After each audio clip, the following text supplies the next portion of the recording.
Good evening, fellow Kiwanis and guests. I'm Norris Hodgkins. I'm partially responsible for your being here tonight. Last summer, I approached Susie Carlton, our president-elect of the Kiwanis Club, to tell her how important I thought it was to properly observe the 90th anniversary of Kiwanis in December. Susie, being a good delegator and president that she is, said, I like the idea, we'll form a committee and you're the chairman. We did form an excellent committee.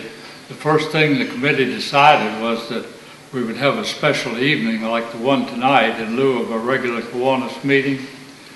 The committee also thought that the main attraction of the evening would be a video which would be prepared with the help of John Gessner.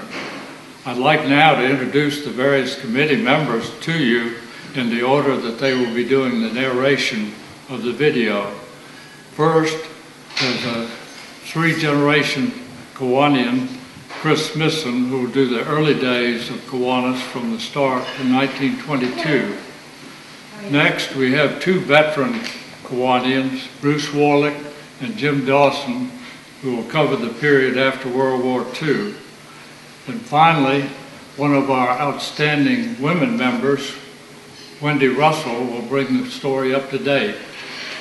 Last but not least is Billie Jean Garner, a longtime historian of our club who helped the others with their material and their photographs. And now to present the video, here's Chris. Kiwanis, meaning we build, was founded in 1915 in Detroit, Michigan. It was originally intended to be a fraternal organization with a health benefit feature.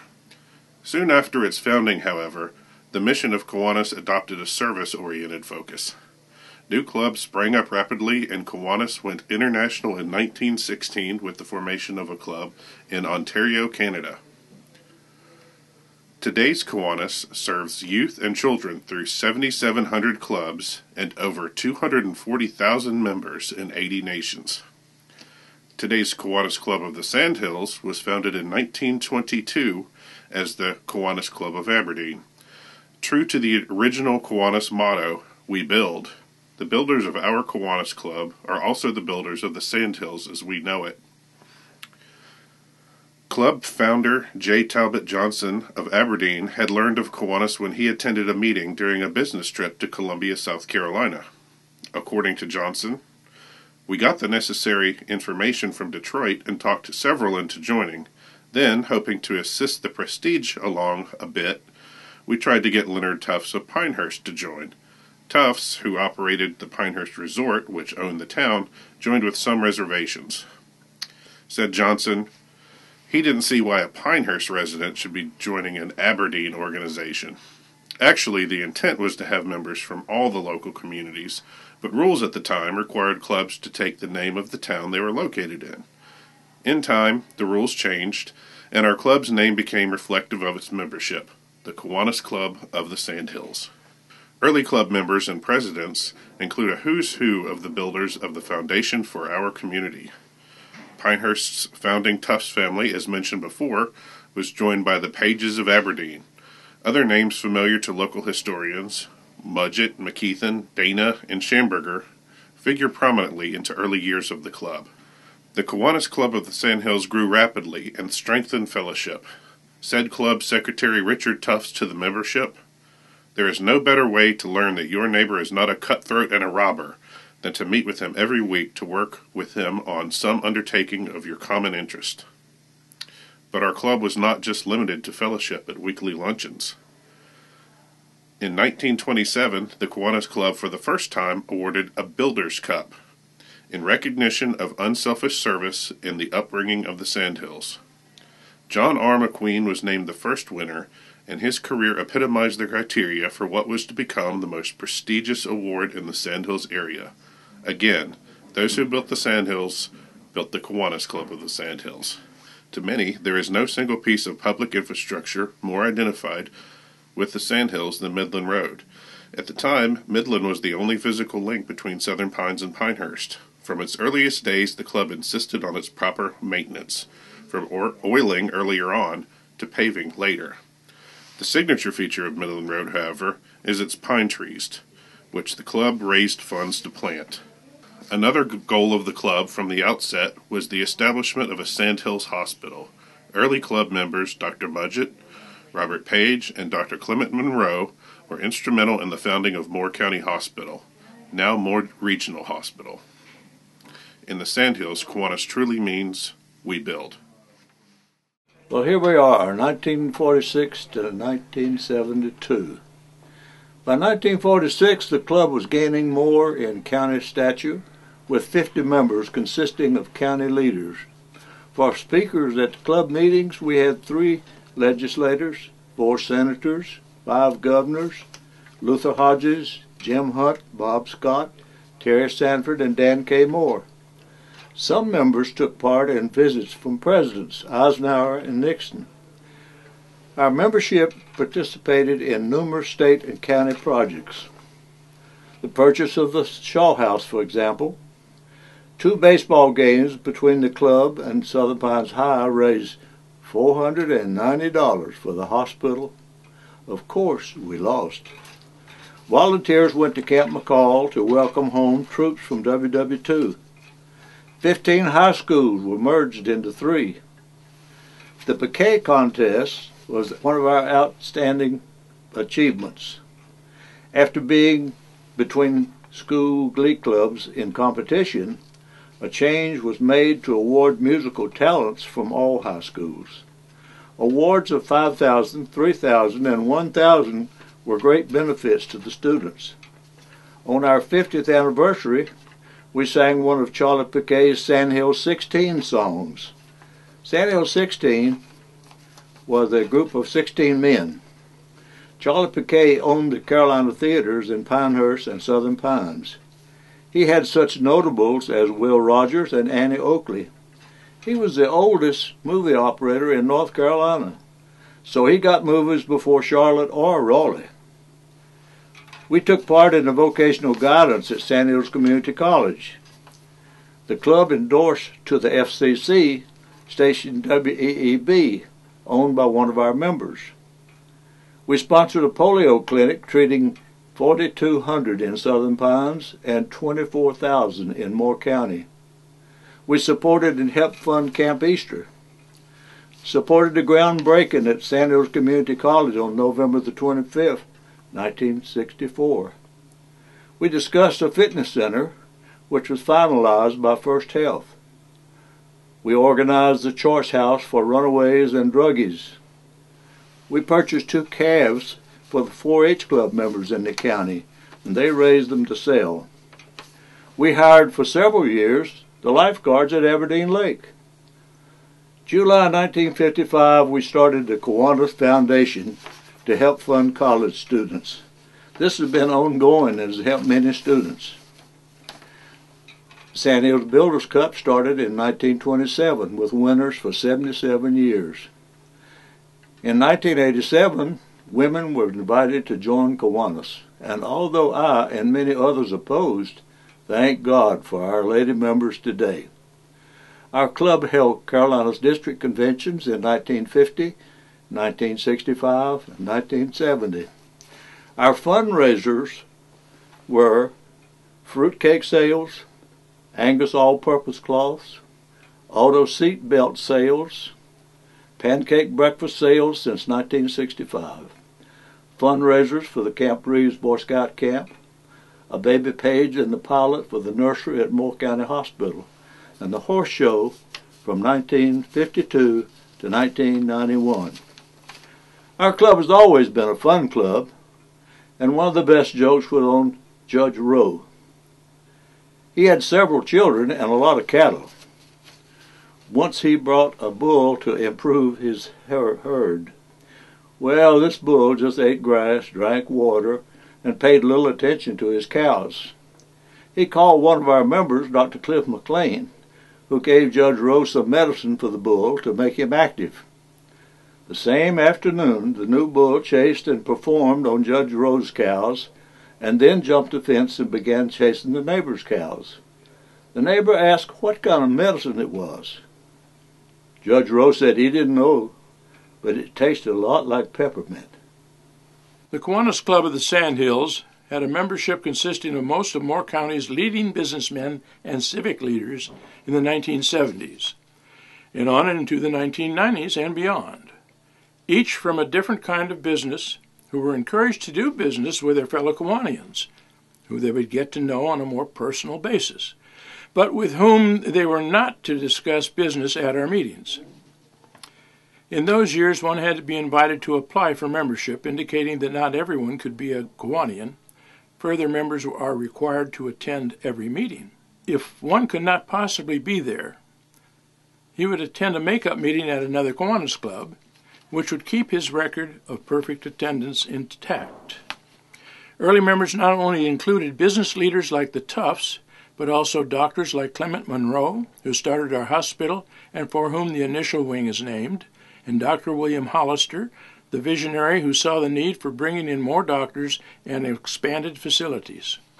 Membership consisted of a local who's who, with Raymond Stone, president of the Sandhills Community College, for whom the administrative building was named, George Little and Bob Serotek, for whom other college buildings were named, Bill Smith of Bill Smith Ford, Mike McBrayer of McBrayer Chrysler Plymouth, Bill Saunders of Gogger O'Neill and Saunders, leading bankers such as Norris Hodgkins, architects, the mayors of Southern Pines, Pinehurst, and Aberdeen, future State Senator Harris Blake, and representatives including the future co-speaker of the North Carolina House of Representatives, Richard Morgan, and current Representative Jamie Bowles.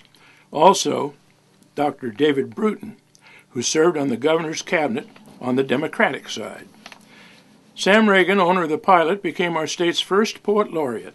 Bob Ewing was chairman of the county commissioners for Moore County, and national military leaders from all of the branches of the service, like Lieutenant General William Yarborough, the father of the Green Berets, who was followed by Major General Sid Shacknow, a current member of our club, whose most interesting autobiography, entitled Hope and Honor, tells of his most incredible journey through life. In 1987, it was decided by Kiwanis International to open the opportunity of membership to women.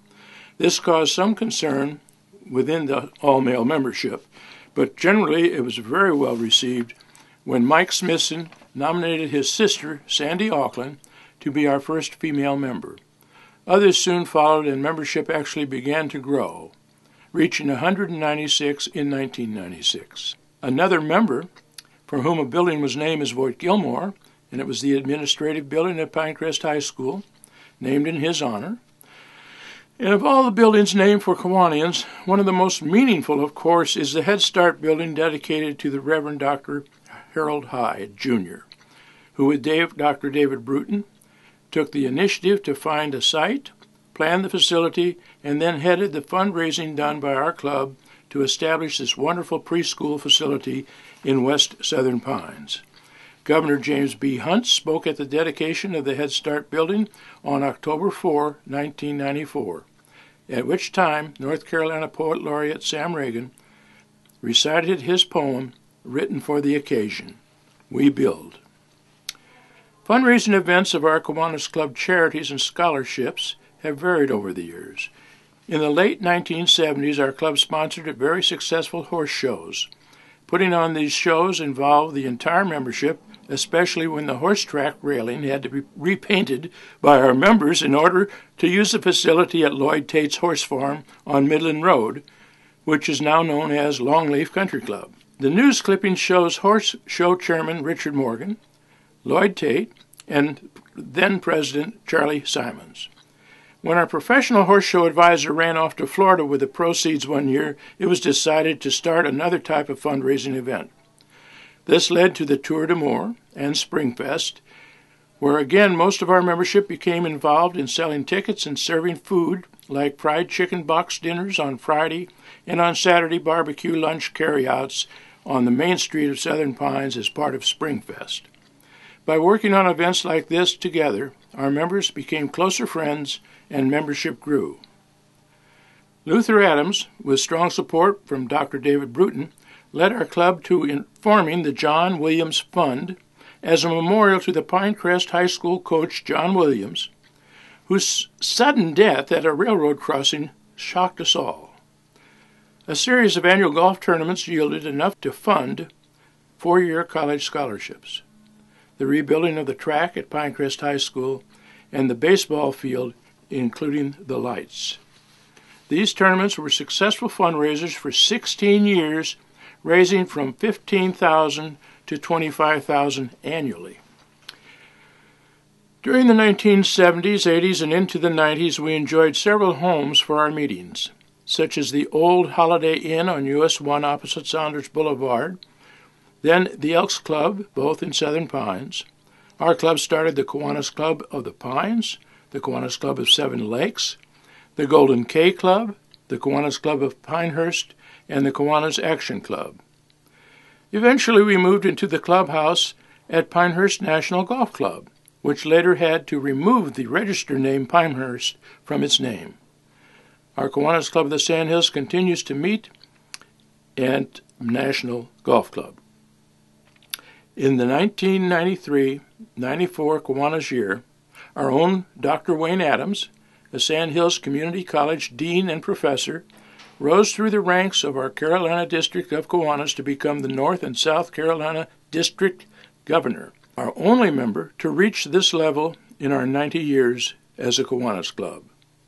Over the years, we have seen many changes, but the change that many of our longtime members found to be the most unfortunate was the elimination of singing other than one patriotic song at our meetings. Our Kiwanis Club of the Sandhills songbook, assembled by Dr. Bruce Warlick in 1997, was put to rest in 2012 after 15 joyful years. Carolina moon, keep shining, shining on the days that used to be. 1992 to 2012, Kiwanis officially gets a woman's touch.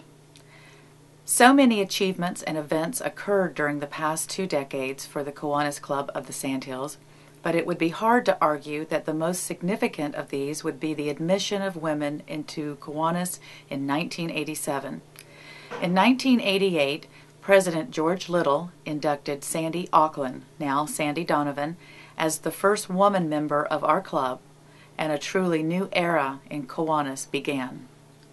Since that historic event 25 years ago this year, our club has flourished under the leadership of women, to include former presidents Sandy Donovan, who served 1992 to 93, Jenny Thomason, who joined Kiwanis at the invitation of her predecessor, Sandy, in 1989 and served as president in 1997-98, Courtney Hogue, 2003-04, Wendy Russell, 2006-07, Lee Baggs, 2009-10, and our current president, Susie Carlton.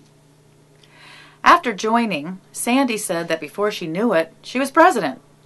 She had 12-year-old son Josh at home and wondered how she could fulfill her many duties and take care of Josh. Wonder how many members before her worried about that. So she asked Kiwanian Dr. Robert McMillan about it, and he told her, well, just bring him along. So she did, and it was great. After much groundwork in prior years, Sandy presided as president while the long-awaited Head Start building project was underway. One of the first duties of Sandy's successor, Jim Wilson, was to dedicate the building. The day Sandy's term ended, she became Jim Wilson's club secretary. She went on to serve 10 years on the board, and although she's temporarily on loan to the Kiwanis Club of Germantown, Tennessee, next summer she will celebrate her 25th year in Kiwanis. It wouldn't be but 5 years after Sandy's term that another trailblazing female member took the reins. Jenny Thomason served 1997-98, and her year was marked by raising $60,000 to begin work on the Kiwanis Habitat for Humanity House. Here, 1996-97 President Johnny Burns is shown with Jenny at the Habitat site. The house was completed the next year under President Ed Harvey. Jenny also made history by becoming our club's first female lieutenant governor, a path which was followed by 2006-07 President Wendy Russell. 6 years later, Courtney Hogue became the third woman president in 2003-04. Courtney and her husband Mo were active members, and Mo headed up the Springfest 2 meal fundraiser for several years. Courtney replaced the former third meal of that fundraiser with a standalone pancake breakfast that continues to offer fun and fellowship to our members as well as adding to our coffers.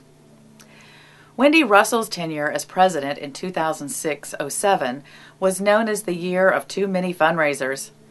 Club members found themselves being inundated for requests for their time and money for more than 8 fundraising events, which resulted in net profits of more than $35,000.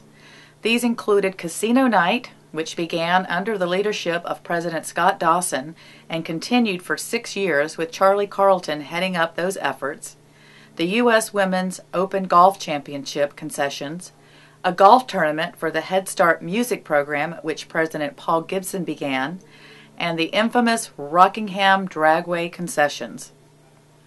Speaking of fundraising, it was during our 5th female president, Lee Baggs' term in 08-09, that the ideas and implementation for blueberry sale and 50-50 raffle fundraisers came from President-elect Charlie Carlton.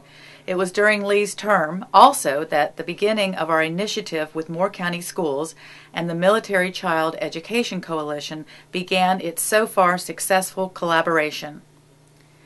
It is fitting, to say the least, that Susie Carlton, our 2012-13 president, is leading us in our 90th year. Susie, with love and support from her husband and past President Charlie, has ignited a new spark to our club and helped us to rejuvenate and renew our commitment to service with children and community.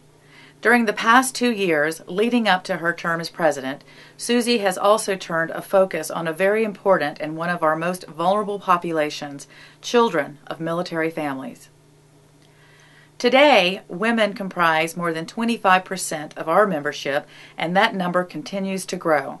The contributions to our support and service to children and the community has only been enhanced by the monumental decision to admit women to the Kiwanis Club of the Sandhills. Other significant achievements during the past 2 decades, just to name a few, include the creation in 1994 of the first and still strong action club in the Carolinas, the Action Club of Moore County, mainly due to the efforts of Wayne Adams and the late Ed Hitchings. The Head Start music program, the establishment of the Murphy Musical Instrument Program named for the late Bob Murphy, and the enhancements made to what is now the John Williams Sports Complex at Pinecrest High School, largely due to efforts led by Dr. David Bruton.